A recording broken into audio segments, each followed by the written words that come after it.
Okay, so maayong hapon sa atong tanan. So, as promised na ko, we will have videos related to disaster management. So, para na idea gamay sa ato so been a practitioner for DRM for 8 years na kami. So, medyo na experience gamay, and we can share some tips related to para sa mga DRM nga starting pa lang or startup pa lang. So, una na ako, dili na ako dugay-dugayon. So, first tip nga, importante kayo as an LDRMO or ikaw mo assume as LDRMO sa position, no?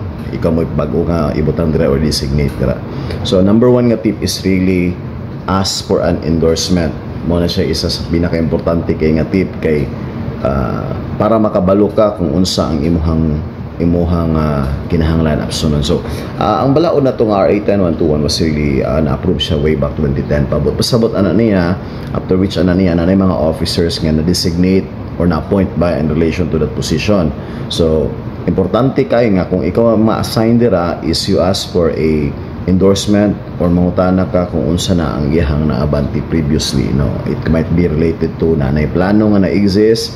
It might be related to nanay mga na-approve nga mga protocols sa inyong agency ninyo, no? Sa labi na sa council nga na-approve na kay kanang MDRM council na to, mumanay katibukan nga body nga naga-approve relation to mga activities nga kinahanglan abantihon sa atong LDRM office. So pwede ninyo na magsugod ka dira after niya nga, when you always ask after the endorsement, unsa na ba ang wala pa na-achieve, particularly kung naapay mga dapat absununon sa inyong i-assume ni mga office. Now, kung wala, at least na kayo reference niya nga naagiday kay dakhan mga abantihunon. Also, this is the best time that you ask if there are things that needs to be endorsed, including sa mga resources na to.